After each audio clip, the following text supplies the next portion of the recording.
बाबा कहते हैं, सत्य बाप की याद जो सत्य है उसको जल्दी आती है।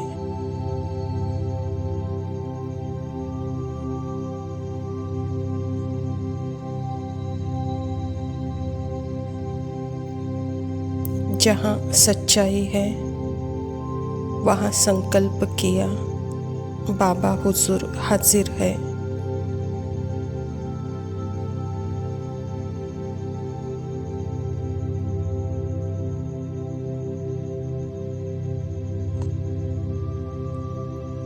तो क्या कभी भी झूठ बोलना जस्टिफाइड नहीं है, न्याय संगत नहीं है? किसी सिचुएशन या सीन में किसी को बचाने के लिए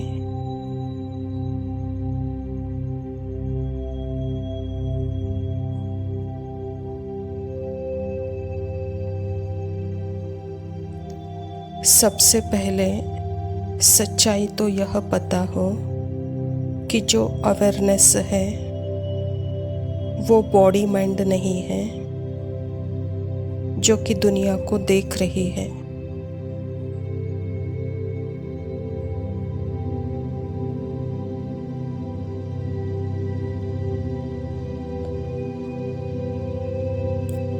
जो अवेयरनेस खुद बॉडी माइंड के वर्ड को देख रही है।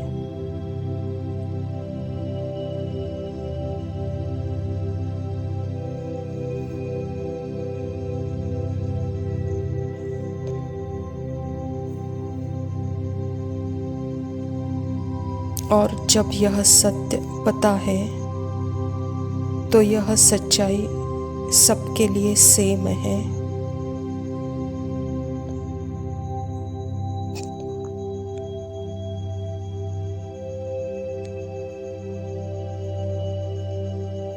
अवेयरनेस की सच्चाई सबके लिए सेम है, अलग अलग नहीं है। मैं अवेयरनेस अलग, आप अवेयरनेस अलग, ऐसे नहीं है, क्योंकि अवेयरनेस की क्वालिटी एसेंस में सभी एक ही है।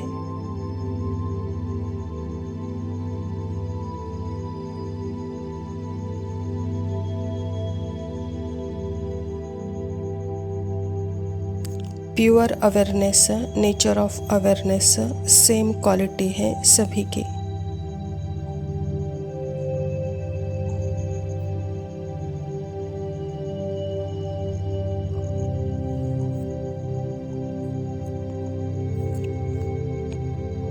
वह हर एक माइंड के पीछे की एसेंस है, सेम अवेयरनेस, सच्चाई और सफाई का।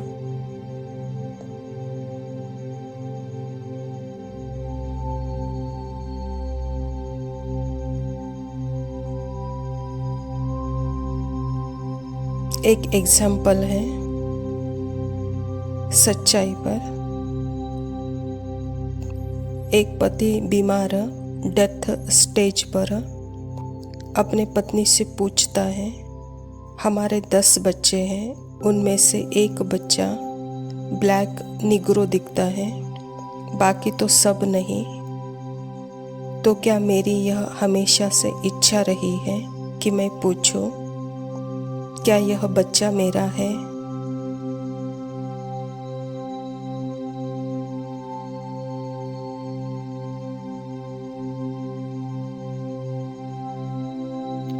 पत्नी बोलती है, हाँ, पर बाकी 9 नहीं है।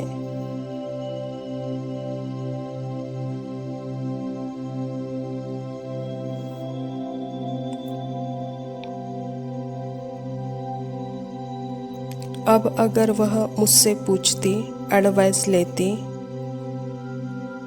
जवाब देने से पहले, तो इस केस में हम बोल सकते हैं कि जितना पूछा गया उतना ही जवाब देना था।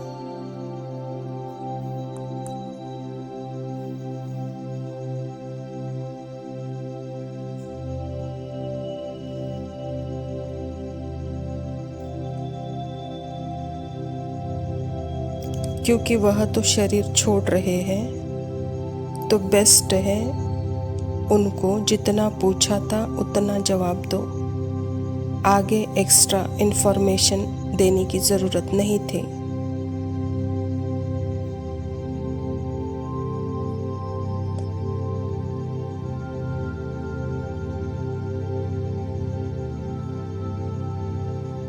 सच्चाई के बारे में, सत्यता के बारे में। दूसरा,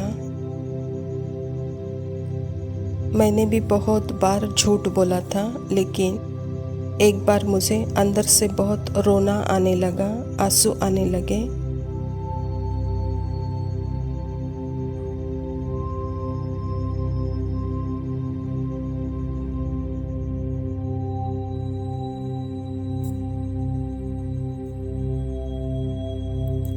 अंदर से काटने लगा कॉन्शियसनेस, बोलने लगा तुमने यह झूठ बोला है।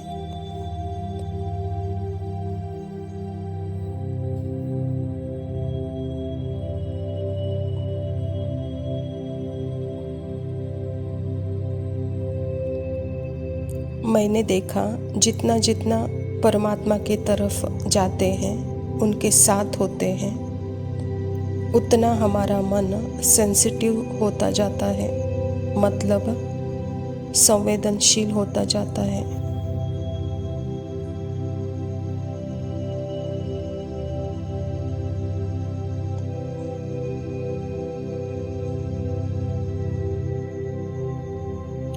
पहले तो शायद याद भी नहीं रहता था कि मैंने झूठ बोला है, लेकिन अभी जितना जितना सत्य में रहता है मन, परमात्मा के पास रहता है, उतना वह मन संवेदनशील होता जाता है।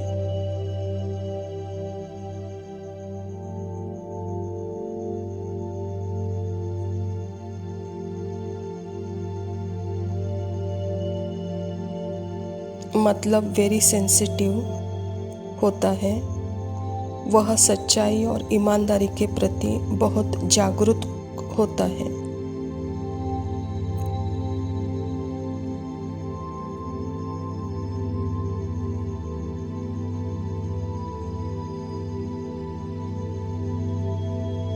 थोड़ा सा भी झूठ बोलता है तो उसको महसूस होने लगता है कि मैंने कुछ ठीक नहीं किया है, मैं अपने सत्य से हट रहा हूँ।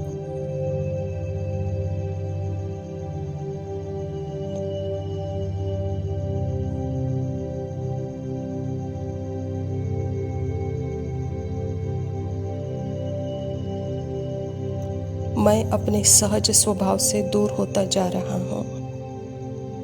वह एक फीलिंग आने लगती है जो पहले शायद भी नहीं होती थी।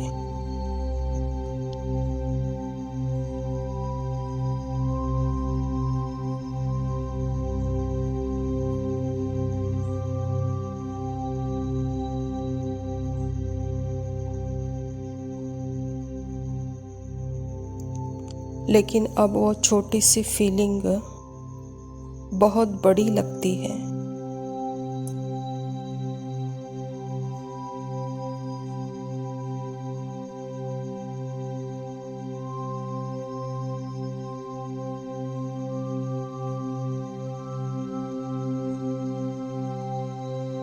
तो जितना मन निराकार बाबा में डूबता जाएगा और एक होता जाएगा, उसको छोटी छोटी बातें भी, छोटे झूठ भी बहुत बड़े बड़े लगने लगेंगे।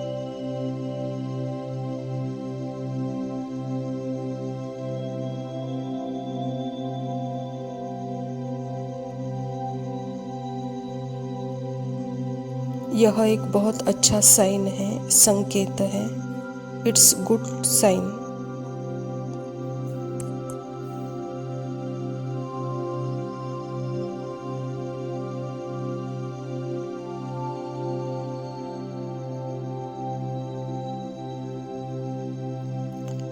कभी कभी हम देखते हैं किसी का फ़ोन आता है, वो व्यक्ति सामने है और वह झूठ बोल रहा है कि मैं अभी निकला हूँ। लेकिन वह झूठ बोल रहा है।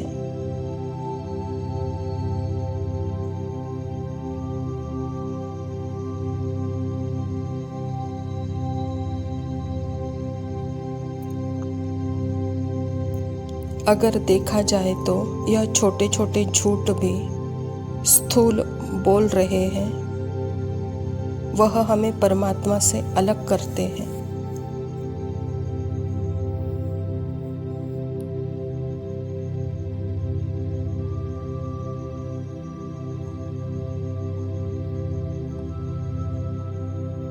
और अपनी एक पर्सनल आइडेंटिटी क्रिएट कर देता है, जो सारे संकल्प जोड़कर एक पर्सन को बचाना चाहती है, अपने आप को बचाना चाहता है।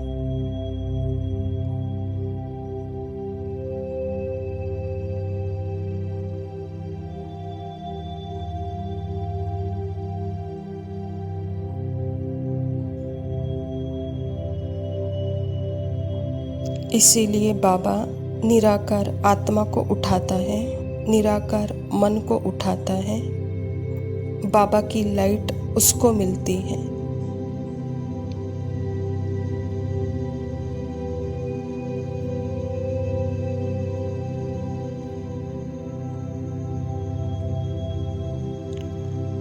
और जितना जितना मन बाबा की लाइट को ऑब्जर्व कर रहा है, वो संवेदनशील होता जाएगा, सेंसिटिव होता जाएगा।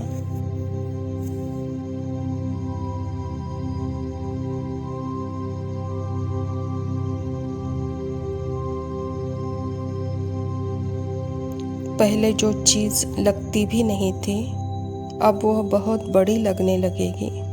बड़ा पाप हो गया है मुझसे, यह अनुभव होगा।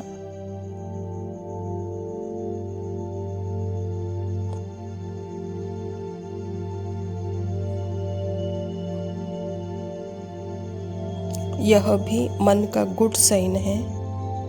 यहाँ गिल्ट की कोई बात नहीं है, यह गुड साइन है।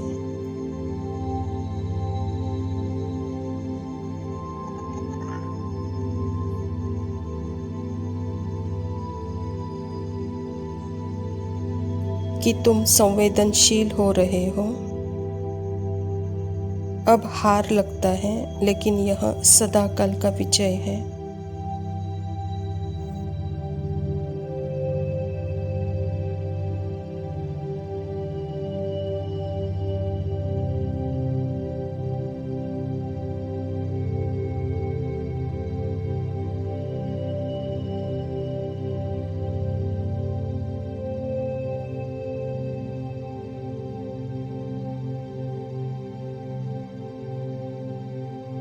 ओम शांति। प्रातः मुरली बाप दादा मधुबन। मीठे बच्चे, बाप आए हैं तुम्हारी बैटरी चार्ज करने। जितना तुम याद में रहेंगे उतना बैटरी चार्ज होती रहेगी। स्वयं परमपिता परमात्मा शिव बाबा प्रजापिता ब्रह्मा के तन में आकर के यह ईश्वरीय विश्वविद्यालय की स्थापना की है। और इस ईश्वरीय विश्वविद्यालय के द्वारा ही परमात्मा हम बच्चों को अपना परिचय देते हैं। अर्थात इस सृष्टि का सुप्रीम पावर कौन है, अगर उसका एड्रेस हमको क्लियर पता है तो हम वहाँ कनेक्ट कर सकते हैं। तो बाबा भी कहता है कि बच्चे मैं परम धाम निवासी हूँ, मैं निराकार हूँ। साकार सृष्टि में मैं संगम युग पर आता हूँ, वो भी भारत में आता हूँ, प्रजापिता ब्रह्मा के तन में आता हूँ। मुझे यथार्थ समझकर पहचान कर अपने को आत्मा समझ मुझे याद करो परम धाम में। तो यह है यथार्थ बैटरी चार्ज करने का मतलब, अर्थात याद में रहने का मतलब। प्रश्न है, तुम्हारी सच की बेड़ा नाव को तूफान क्यों लगते हैं? उत्तर, क्योंकि इस समय आर्टिफिशियल बहुत निकल पड़े हैं।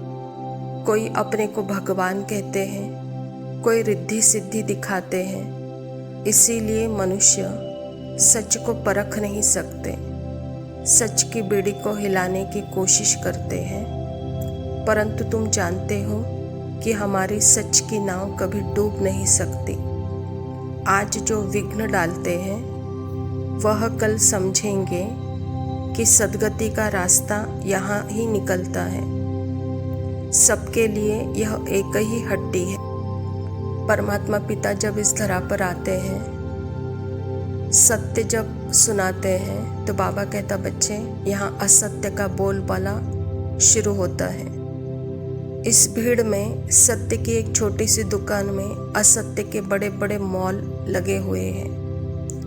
असत्य के वेशधारी आर्टिफिशियल भगवान बन करके बाबा कहता यहाँ घूम रहे हैं। तो इसीलिए जो भगवान को सच्चे हैं, प्यारे हैं, वह सच्चाई को ढूंढ ही लेंगे, क्योंकि सत्य की नाव हिलती है लेकिन डूब नहीं सकती है। इसलिए बाबा भी कहता है कि बच्चे यह मार्ग सद्गति का है, जो यहाँ से ही सबको मिलना है। यह हड्डी एक ही है। धारणा के लिए मुख्य सार है। पहला पॉइंट है सर्व गुणों से अपना श्रृंगार करना है, कभी किसी को दुख नहीं देना है, सबको सुख का रास्ता बताना है। जब आत्मस्फूर्ति स्वरूप है तो जैसे गुण और शक्तियों से श्रृंगारी हुई है, लेकिन स्मृति विस्मृति हो जाती है जब हम एक्शन प्लान में होते हैं। अर्थात अभी मैं जैसे बोल भी रही हूँ, कर्म भी कर रही हूँ, तो इस एक्शन प्लान में कभी कभी तो हम इतने एक हो जाते हैं, तब स्मृति भूल जाते हैं, तब गुण शक्तियाँ वहाँ काम नहीं करती हैं, क्योंकि वहाँ पर्सन आइडेंटिटी का जन्म होता है। तो वहाँ विकारों की प्रवेशता होती है और उस विकारों का ही कर्म में साक्षात्कार हो जाता है। इसीलिए बाबा कहता बच्चे योग अर्थात बैठकर करना नहीं है, योग अर्थात स्मृति अर्थात ही सदा चलते फिरते हर क्षण अपने ऊपर अटेंशन कि मैं कौन हूँ। यही है अपने आप पर अटेंशन, तब हम अपने आप को गुणों से श्रृंगारे अनुभव करेंगे। दूसरा पॉइंट है सारी दुनिया कब्रिस्तान हुई पड़ी है, इसीलिए इससे दिल नहीं लगानी है। स्मृति रहे कि अभी हम ट्रांसफ़र हो रहे हैं, हमें तो नई दुनिया में जाना है। बाबा कहता बच्चे यहाँ चैतन्य आत्मा अपने आप को भूल करके देह माइंड बॉडी समझने लगी है, अर्थात उल्टी बन गई है। जो परिस्तान थी आज वही कब्रिस्तान बनी है, क्योंकि खुद को जो विनाशी है उसके अनुभूति में है, और जो मैं अविनाशी इस विनाशी को चैतन्य करने वाली शक्ति उसकी स्मृति यहाँ है नहीं। इसलिए बाबा कहता बच्चे ये कब्रिस्तान है, इससे दिल नहीं लगाओ, अभी आप ट्रांसफ़र हो रहे हो, सदा इसी स्मृति में रहो कहता बाबा। वरदान है माया व विघ्नों से सेफ रहने वाले बाप दादा की छत्र छाया के अधिकारी भव। बाबा कहता जो बाप दादा के सिक्की लदे लाडले हैं उन्हें बाप दादा की छत्र छाया अधिकार के रूप में प्राप्त होती है। जिस छत्र छाया में माया के आने की ताकत नहीं, वह सदा माया पर विजयी बन जाते हैं। यह याद रूपी छत्र छाया सर्व विघ्नों से सेव कर देता है। किसी भी प्रकार का विघ्न छत्र छाया में रहने वाले के पास आ नहीं सकता। छत्र छाया में रहने वालों के लिए मुश्किल से मुश्किल बात भी सहज हो जाती है। पहाड़ समान बातें रुई समान अनुभव होती है। बाबा कहता बच्चे कितना भी बड़ा विघ्न हो या माया हो, तो वहाँ परमात्मा की याद छत्र छाया के रूप में अनुभव करेंगे, अधिकार के रूप में अनुभव होता है। याद वहाँ सेफ्टी का साधन बन जाती है। याद में रहने वाले कितने भी मुश्किल से मुश्किल बात में हो, लेकिन सहज अनुभव करेंगे। याद में रहने वाले पहाड़ समान बातें उनके लिए रुई समान अनुभव होगी। स्लोगन है प्रभु प्रिय, लोक प्रिय और स्वयं प्रिय बनने के लिए संतुष्टता का गुण धारण करो। स्मृति स्वरूप आत्मा का नेचुरल गुण संतुष्टता, प्रसन्नता है। जब श्रुति है तो वह संतुष्ट है क्योंकि भरपूर है। जहाँ भरपूरता है वहाँ संतुष्टता है। इसीलिए बाबा भी कहता है कि बच्चे, यह गुण आपको प्रभु प्रिय, लोकप्रिय, स्वयं प्रिय बना देता है। अच्छा मीठे मीठे सिखिलते बच्चों प्रति माता पिता बाप दादा का याद, प्यार और गुड मॉर्निंग। रूहानी बाप की रूहानी बच्चों को नमस्ते। हम रूहानी बच्चों की रूहानी माता पिता बाप दादा को याद, प्यार और नमस्ते। लव यू बाबा, शुक्रिया। ओम शांति। प्रेम ही सच्चा है जो अपना है हर मोड़ पर। दुनिया दुखों का जंगल है, खो गई मीठी वाणी है। नदियों का जल भी खारा है, बचाना मीठा पानी है, बचाना मीठा पानी है। वर्षा की